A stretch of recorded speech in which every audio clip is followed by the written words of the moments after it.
우리는 지금 무엇을 구하고 있는가라는 제목으로 오늘 말씀을 좀 나누도록 하겠습니다. 이런 말이 있습니다. 우리가 무엇을 구하고 있는 것을 보면 우리의 신앙이 보인다라는 말입니다. 지금 저와 여러분이 무엇을 가장 집중적으로 기도하는지를 보면 현재 우리의 마음이 어디에 꽂혀 있는지를 안다는 거죠. 그 기도 제목은 사실은 숨길 수가 없잖아요. 그 기도 제목 가운데는 결국에 우리의 간절하고 절박한 마음들이 포함되어 있기 때문입니다. 아침에 눈을 떠서 하루를 시작하기 전에 여러분 오늘 방금 읽었던 마태복음 6장 27절을 가지고 한번 짧게 묵상해 보십시오. 마태는 예수님의 말씀을 통해 독자들에게 이런 질문을 던지는 거예요. 너희 중에 염려함으로 자기 목숨을 더 연장할 수 있는 사람이 과연 몇 명이나 되겠느냐라는 겁니다. 여기서 키라는 것은 수명이란 뜻을 이야기하거든요. 그래서 걱정한다고 해서 어떤 생명이 연장되는 듯한 그런 기적적인 초자연적인 일은 절대로 일어나지 않는다는 말이죠. 이 말씀은 유한한 한계가 있는 어떤 인간의 고민과 걱정은 아무런 유익이 우리의 신앙의 삶 가운데 없다는 것을 선언하는 말입니다. 고민한다고 걱정한다고 문제가 해결된다면 얼마든지 그렇게 해도 되죠. 하지만 우리가 알아야 되는 것은 우리 인생의 주권을 가진 분이 누구신가? 그분에게 우리의 문제의 승패가 달려있다는 거죠. 그래서 혼자 동굴에서 세상의 모든 걱정과 염려를 가지고 여러분들이 고민해 본들 시간만 낭비될 뿐 아무런 변화도 없다는 겁니다. 결국 이 말씀은 우리들에게 중요한 선택의 기회를 제시해 줍니다. 어떤 선택일까요? 걱정, 근심 충만한 어느 하루를 여러분들이 한번 생각해 보십시오. 그때 오늘 이 말씀을 들을 때 어떤 생각이 드느냐면 나는 오늘 하루 이 수많은 걱정과 염려와 불안과 두려움 앞에서 하나님 앞에 기도할 것인가 아니면 나는 그냥 염려할 것인가 라는 거죠. 이것을 조금 더 깊이 있게 들어가면 이런 질문으로 표현할 수 있습니다. 우리는 하나님을 믿을 것인가 아니면 우리 자신을 더 믿을 것인가?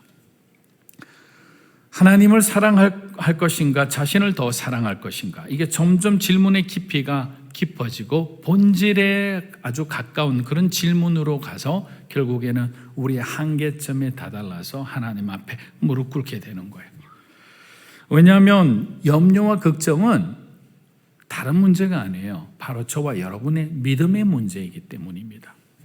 그리스도인들이 염려하는 이유는 염려가 되는 사실 그런 상황과 문제 때문이 아니라 그 문제를 해결할 수 있는 분에 대한 우리의 신뢰가 낮은 거예요. 하나님을 온전하게 신뢰하거나 믿지 못하기 때문에 그 문제에 대해서 두려워하는 거죠. 불안해하는 거죠. 왜냐하면 그 문제에 대한 여러분의 기대치가 있는 거죠. 하나님의 시간보다는 내가 원하는 시간에 그 문제가 해결돼야만 나는 안심할 수 있는 거죠. 나는 사람들에게 모욕을 당하지 않은 거예요. 그 어려움과 낙심하지 않기 위해서 자신의 시간을 설정해 놓고 하나님 앞에 우리가 강청하고 작정 기도했을 때 때로는 하나님께서는 은혜를 베푸셔서 우리의 기도를 들어주시기도 하지만 항상 우리가 정한 그 기도 시간에 응답해 주시는 것은 아닌 거죠. 그래서 저와 여러분이 하나님을 100% 신뢰하고 의지한다면 사실 무엇 때문에 우리가 고민하고 걱정하겠습니까? 하나님께서는 우리 인생을 모든 것을 보고 계시고 듣고 계시고 또 우리를 위해 일하고 계신다라고 하면 우리는 더 이상 안절부절할 필요가 없는 겁니다.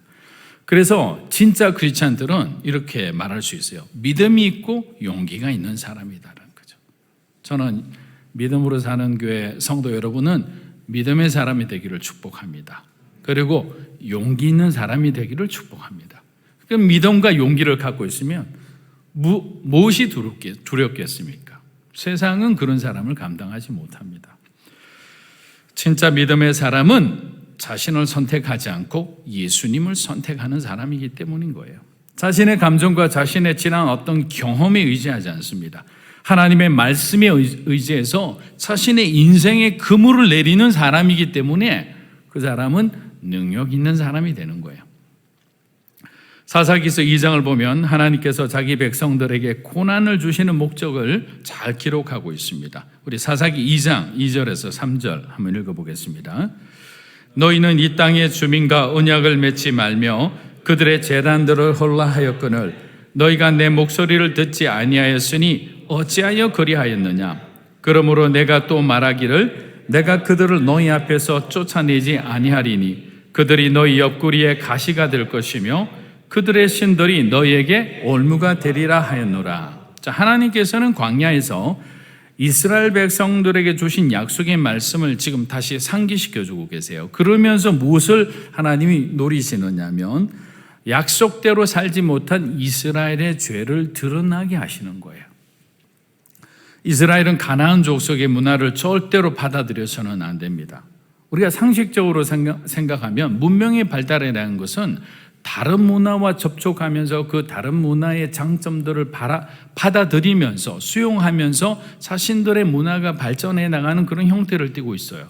그런데 하나님께서는 인간의 본성 안에 있는 우리의 죄의 성향, 경향들을 너무나 잘 알고 계신 거죠.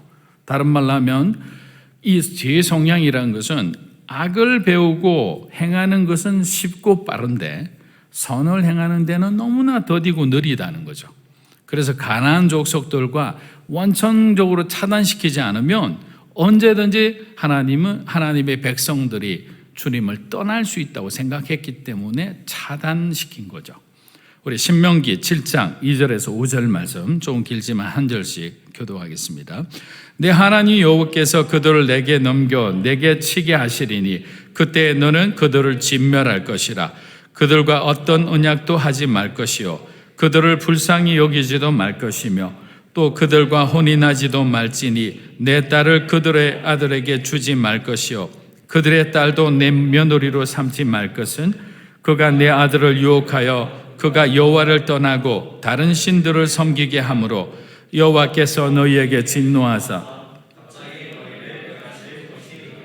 오직 너희가 그들에게 행할 것은 이러하니 그들의 제단을 헐며 주상을 깨뜨리며 아세라 목상을 찍으며 불살할 것이니라. 자, 이스라엘은 하나님의 말씀을 지키지 않았습니다. 가나안의 바알신과 아세라신을 받아들이면서 그들의 음식과 문화를 즐겼습니다.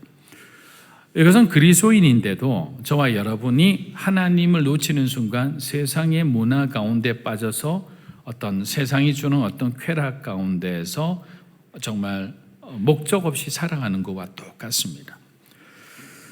진짜와 가짜는 결국 어디서 드러납니까? 하나님의 말씀을 지키느냐, 지키지 않느냐. 여기서 사실은 판가름이 난다고 보는 거예요. 진짜는 목에 칼이 들어와도 하나님과의 약속을 지키는 사람입니다.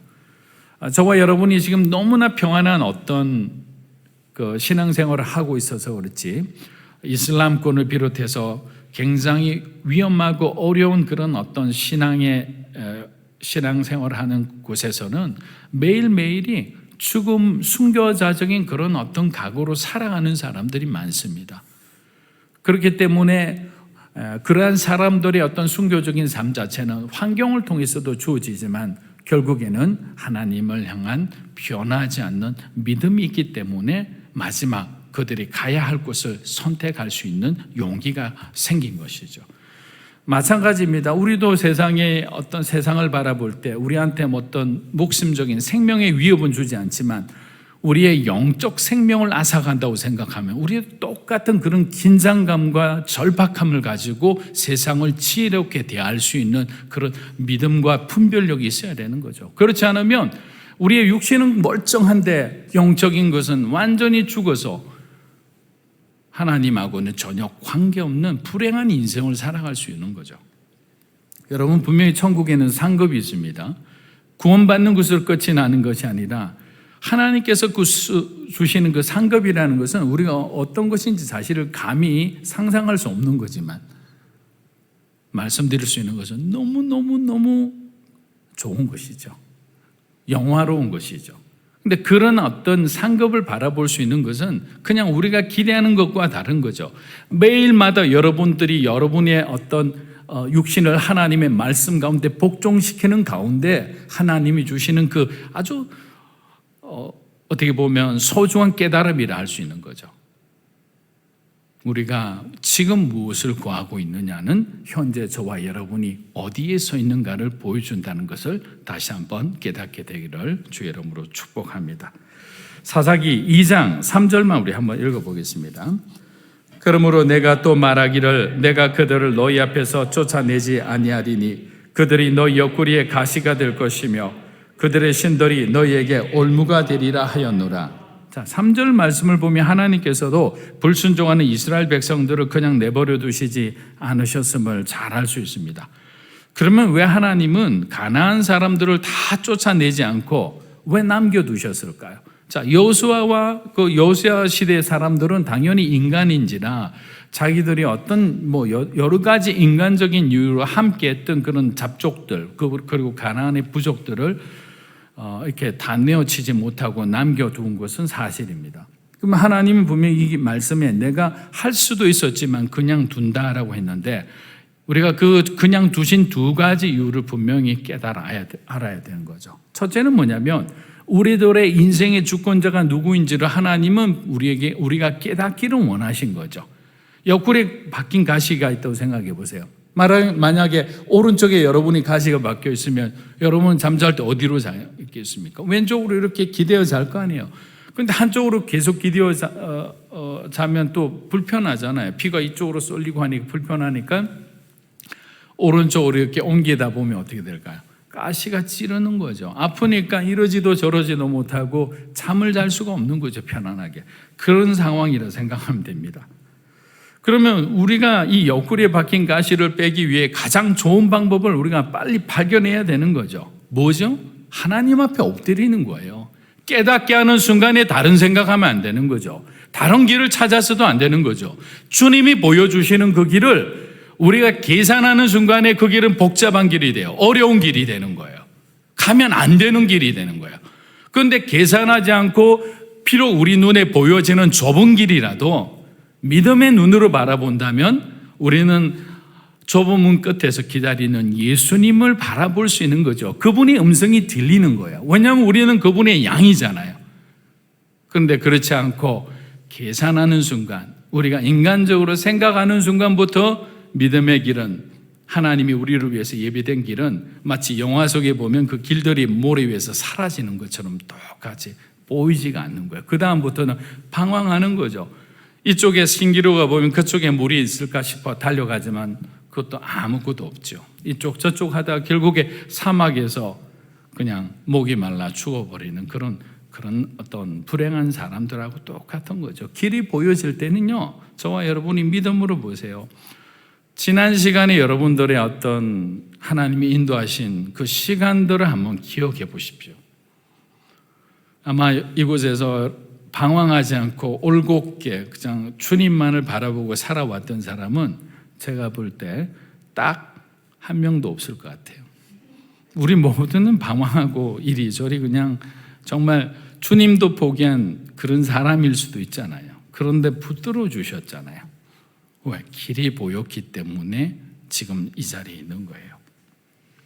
두 번째 이유는 하나님께서는 가나안 사람들을 다 쫓아내지 않고 남겨두신 그 이유는 이스라엘을 끝까지 시험하시기 위한 것이다. 테스트하는 거예요, 계속. 근데 시험하시는 목적은 뭐죠? 저와 여러분을 훈련시키는 거죠. 성장시키는 거예요. 그냥 시험하고 끝이다, 아무런 의미가 없죠. 여러분, 가시라는 존재가 어떤 존재입니까? 여러분 인생에 가시라는 어떤 가시처럼 느껴지는 사람이 있습니까? 아니면 가시처럼 느껴지는 과거의 기억들이 있습니까? 가시는 찔리면 아픈 거예요. 함께하기 싫은 겁니다. 여러분을 아프게 하고 화나게 하고 의욕을 상실하게 하는 것은 가시라고 보면 되는 거예요. 그래서 그 가시를 잘못 다루면 우리가 하나님을 반대로 떠나게 되는 거예요. 죄를 짓게 하는 것도 가시가 하는 역할인 거예요. 그런데 이런 부정적인 가시를 왜 하나님께서 우리들의 삶에서 한 번에 몰아내지 않고 붙들고 계실까? 앞서 말씀드린 것처럼 우리를 테스트하는 거예요. 우리 사사기 2장 20절에서 23절 한번 읽어보겠습니다. 여호와께서 이스라엘에게 진노하여 이르시되 이 백성이 내가 그들의 조상들에게 명령한 언약을 어기고 나의 목소리를 순종하지 아니하였은즉 나도 여호수아가 죽을 때에 남겨둔 이방 민족들을 다시는 그들 앞에서 하나도 쫓아내지 아니하리니 이는 이스라엘이 그들의 조상들이 지킨 것 같이 나 여호와의 도를 지켜 행하나 그들을 시험하려 함이니 여호와께서 그 이방 민족들을 머물러 두사 그들을 속히 쫓아내지 아니하였으며 여호와의 시험하려 할라 어떻게 하는지 지켜보겠다라는 거예요. 저와 여러분도 여러분의 삶 가운데 영적으로 어느 도약하는 시점이 반드시 있거든요. 여러 번 있을 겁니다. 그런데 그 도약하는 시점마다는 때로는 하나님의 심한 트레이닝이 있을 수 있어요. 훈련을 시켜요. 사람을 통해서나 환경을 통해서나 상황을 통해서나 여러분에게 어찌 감당하기 힘든 벅찬 어떤 사명을 통해서나 하나님은 여러분을 트레이닝 시킵니다. 그리고 결정적인 순간에는 우리를 테스트하는 거예요. 마치 아브라함의 믿음을 테스트한 것처럼 여러분이 가장 소중한 것을 건드릴 거예요. 여러분의 가장 아픈 가시를 하나님은 계속 아프게 만지시는 거예요. 건드릴 때마다 얼마나 고통스러워요. 그냥 뽑아버리고 싶은데 내가 뽑을 수도 있는 게 아니에요. 왜냐하면 그 가시의 주인은 하나님이시기 때문이에요. 그분이 박았다면 우리는 그냥 그대로 꽂힌 채 있는 거예요. 그래서 계속 하나님 앞에 빼주시기를 기도하지만 하나님은 묵묵부답일 때가 있어요. 이유가 있는 거예요. 왜냐하면 우리가 먼저 하나님을 배반했기 때문이에요. 주님이 원하시는 길이 아니다. 내가 원하는 길을 간 거예요.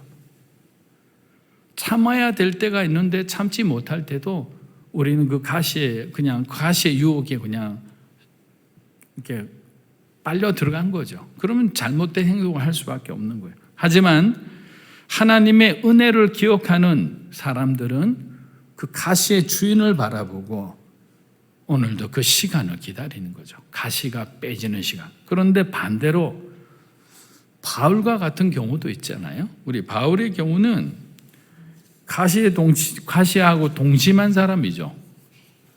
끝까지 그냥 가시가 주는 어떤 고통을 참고 견디며 함께 자신의 인생을 마무리한 사람인 거죠. 그렇기 때문에 우리가 바울의 어떤 모습을 통해서 볼 때는 가시도 때로는 하나님께서 우리에게 주시는 은혜다, 감사의 제목이다 이렇게 생각할 수도 있는 겁니다. 우리 고린도후서 12장 7절에서 10절 한번 보겠습니다. 여러 계시를 받은 것이 지극히 크므로 너무 자만하지 않게 하시려고 내 육체에 가시 곧 사단의 사자를 주셨으니 이는 나를 쳐서 너무 자만하지 않게 하려 하심이라. 내게서 떠나가게 하기 위하여 내가 3번 죽게 간구하였더니 나에게 이르시기를 내 은혜가 내게 족하도다. 이는 내 능력이 약한 데서 온전하여짐이라 하신지라. 이러므로 도리어 크게 기뻐함으로 나의 여러 약한 것들에 대하여 자랑하리니 이는 그리스도의 능력이 내게 머물게 하려 함이라. 그러므로 내가 그리스도를 위하여 약한 것들과 능욕과 궁핍과 박해와 공고를 기뻐하노니 이는 내가 약한 것 때에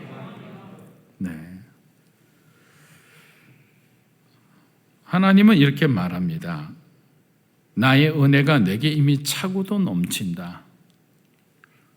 그러면 이게 어떨 때 참 받아들이기 힘들 때는요, 은혜의 만족의 기준이 어디에 있느냐라는 거예요. 나는 만족하지 못하는데 하나님은 네 은혜가 충분하다라고 말하면 그게 받아들여질까요? 또 은혜를 해석할 때는 우리가 축복하고 연결하잖아요.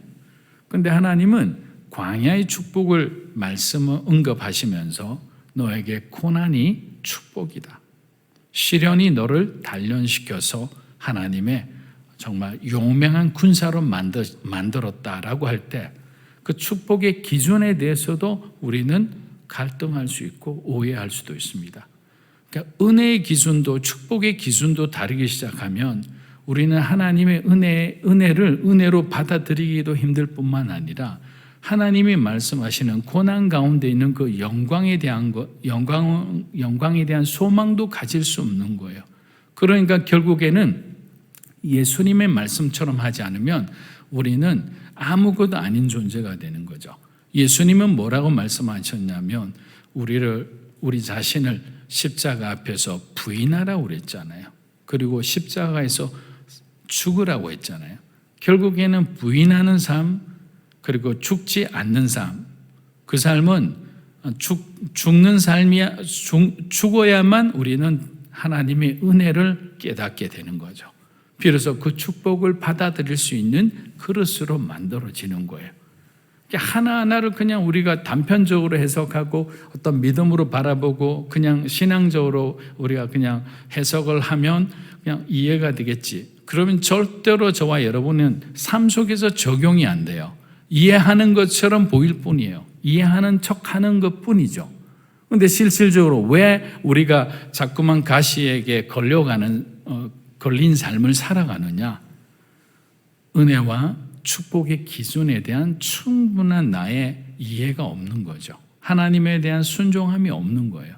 그런데 그 순종함을 하기 시작하면 환경이 변하느냐? 환경이 변하지 않을 수도 있어요. 그러나 내가 변하는 거예요. 신앙은 결국에 뭐냐면 주변의 환경이 변하는 게 아니에요. 나에게 가시가 되는 사람이 변하는 게 아니라 저와 여러분이 변하는 거예요. 그래서 우리 안에 공간을 많이 두게 되는 거죠. 어떻게 공간을 두느냐? 내가 세웠던 벽돌이 하나 무너질수록 20평, 30평 공간이 생기죠. 또 내가 말씀을 듣고 내가 어떤 고난과 시련을 통해서 내가 하나님 앞에 붙들고 있었던 그런 어떤 내 상처와 아픔과 어떤 내 욕심들을 내려놓으니까 또 벽이 하나 깨뜨려지고, 그래서 어떻게 됩니까? 조금씩 물러나는 거죠. 그러면 어떻게 될까요? 목소리는 멀어지지만 내 앞에 공간은 널찍한 공간이 생기는 거죠. 이 공간이 저와 여러분의 그릇이 되는 거예요. 그러니까 이런 사람 저런 사람 다 품을 수 있을 뿐만 아니라 하나님께서 때로는 낮은 자의 위치로 섬기라고 말씀하더라도, 손해보는 삶이라 하더라도 내가 수용이 되는 거죠. 왜? 내 안에 공간을 주셨기 때문에 그래요. 믿음의 공간이 있기 때문에 담아낼 수 있는데, 내가 만약에 빡빡한 삶을 산다고 생각해 보시오. 모든 걸 다 거절하고 수용하지 않고 받아들이지 않고 그냥 커트 한다고 생각하면 나는 늘 언제나 모든 문제와 직면한 가운데 갈등하는 삶을 살아가는 거예요. 그런데 참된 믿음의 사람들, 진짜의 삶은 공간이 있는 삶이거든요. 넉넉한 주님의 사랑을 담아내는 삶인 거예요. 그래서 아픈 거예요. 그래서 고통스러운 겁니다. 하지만 시간이 지나면 저와 여러분은 성장할 거예요. 성숙할 거예요. 깊어질 거라 믿습니다. 그렇게 하루하루 진짜가 되는 어려운 과정을 통해서 세상에 맛볼 수 없는 그런 여러분은 가장 고급 와인이 되어가는 거죠. 저는 처음에 함께 일하는 사람들하고 이렇게 얘기를 하거나 면접을 볼 때 항상 여쭤보는 게 광야의 시간이 있느냐라는 질문을 한다고 말씀을 드린 적이 있습니다. 왜냐하면 그 광야의 시간은 하나님을 만나는 시간이거든요. 그 말씀이 지배되는 삶을 경험한 삶이 광야예요. 그런데 또다시 한 가지 더 물어봐요. 그 광야의 삶을 어떻게 보내셨느냐? 광야를 경험한 것이 다가 아니에요. 광야를 경험했는데 제대로 경험하지 않고 제대로 마무리 안 하면 어떻게 될까요? 상처만 남는 거죠. 우상숭배하게 되는 거예요. 자기들이 정리해야 될 것을 정리하지 못하고 세상으로 갈 수 있는 사람이 되는 거예요. 오히려 그 광야의 상처가 그 사람을 더 독한 사람으로 만들어가는 거예요.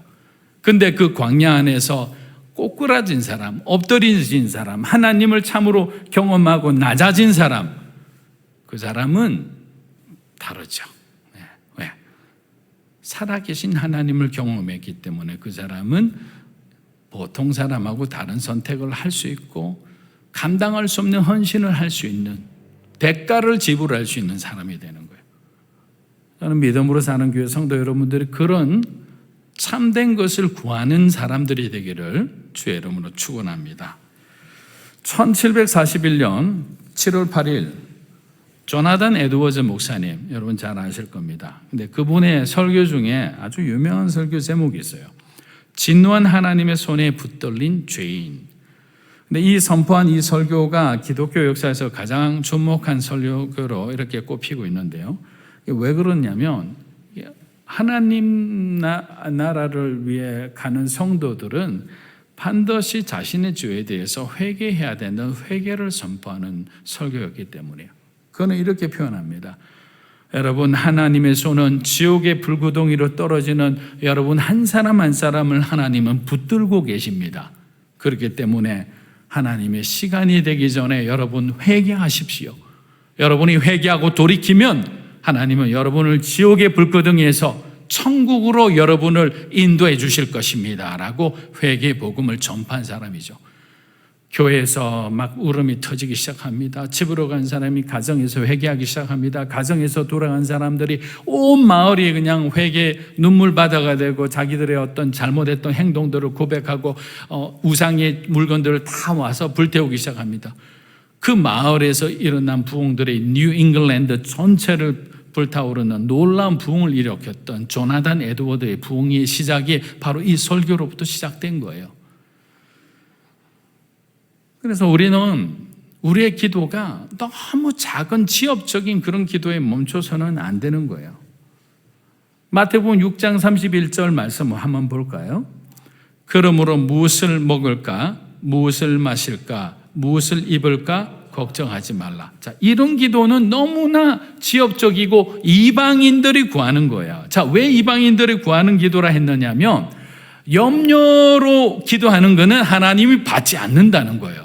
먹을까 입을까 어떻게 될까 여러분의 진로와 이런 걸 가지고 그냥 염려가 가득한 가운데 기도하면 하나님은 어떻게 들어요? 이 말씀 자체는 뭐냐면 믿음으로 기도하라는 거예요. 믿음으로 구하라는 거예요. 여러분들이 믿음으로 구하고 믿음으로 기다릴 때 하나님은 응답하시는 거예요. 그런데 그냥 염려 가득한 마음, 걱정 가득한 마음, 불안함과 두려움으로 기도했을 때 그 말 자체는 뭐냐면 믿음이 없는 기도잖아요. 하나님을 의지하지 않는 기도잖아요. 하나님을 신뢰하지 않는 기도잖아요. 기도하지 말라는 게 아니에요. 여러분이 필요한 거 하나님 앞에 간구해야죠. 그러나 기도할 때라도 여러분들이 그냥 하나님 앞에 매이듯이 여러분이 불쌍히 여겨달라는 기도보다는 하나님이라면 하실 수 있습니다. 그러나 그리 아니하실지라도 내가 이겨낼 수 있도록 견뎌낼 수 있도록 감사할 수 있도록 하나님 내 믿음을 붙들어 주십시오라고 그렇게 기도하는 거예요. 여러분 믿으십니까? 그렇게 하나님을 붙들고 나가는 거예요. 관점이 다른 거예요. 관점이. 자, 우리 마지막으로 마태복음 6장 33절 한번 읽어보겠습니다. 그런즉 너희는 먼저 그의 나라와 그의 의를 구하려 그리하면 이 모든 것을 너희에게 더하시리라. 먼저 하나님의 나라와 그의 의를 구하는 삶, 우리가 먼저 철저한 성령 충만한 그리스도인의 사람이 되면 그리스도의 것이 바로 우리들의 것이 된다. 하나님의 축복이 우리들의 축복이 된다라는 거죠. 사랑하는 여러분, 예수님께서 말씀하시는 그럼 여기서 말하는 하나님 나라는 무엇을 의미할까요? 우리 누가복음 17장 20절에서 21절 한번 읽어보겠습니다. 또 여기 있다 저기 있다고도 못하리니 하나님의 나라는 너희 안에 있느니라. 또 제자들에게 이르시되 때가 이르니 너희가 인자의 날 하루를 보고자 하되 보지 못하리라. 자, 누가는 예수님의 말씀을 통해 하나님 나라에 대한 뜻을 새롭게 정의해 주었습니다. 그것은 뭐냐면 가시적인 모습으로 나타나는 나라는 예수님 재림하시고 최후의 심판 때 들어가는 하나님 나라예요. 그런데 예수님 자신이 이 땅에 성육신 하심을 통해서 주를 믿는 모든 자의 마음속에, 여러분 마음을 이렇게 한번 손대 보세요. 우리 마음속에 하나님 나라가 임해 있습니다. 믿습니까? 그 나라가 임해 있기 때문에 임해 있다. 이 말은 뭐냐면 하나님 나라를 품고 있는 사람은 우리의 필요보다 하나님의 관심사에 집중한다라는 뜻이에요. 저와 여러분의 어떤 작은 기도도 드려야 되지만 그것보다는 하나님이 어떤 마음을 갖고 있을까? 여러분들이 지금 당장 급한 어떤 개인 기도를 부탁하는 동시에 여러분들이 앉아서 기도하기 시작하면, 교회 와서 여러분 새벽 기도나 오늘 같은 날 기도하기 시작하면, 아니 기도가, 개인 기도가 싹 사라지고 누구 어떤 형제를 위해서 기도하게 되고 아니면 교회를 위해서 기도하게 되고 이 나라의 민족을 위해서 기도하게 되는 거예요. 그게 왜 그러느냐? 하나님 나라가 여러분에게 임했다는 증거라는 거죠. 내가 본질적으로 내 자신을 위해서 막 달려가고 싶으나 성령 하나님이 우리의 마음을 막아놓고 그거는 이미 내가 다 안다라는 거야. 너는 하나님 나라를 구하는 사람이 되라는 거죠. 그게 진짜 그리스도인이라 생각합니다. 오늘 다시 한번 우리가 무엇을 구하고 있는지, 우리가 구하고 있는 것을 통해서 우리 자신의 모습을 알 수 있듯이 하나님 나라를 구하고 그분을 위해 살아가는, 믿음으로 살아가는 여러분들이 되기를 주의 이름으로 축복합니다. 아멘.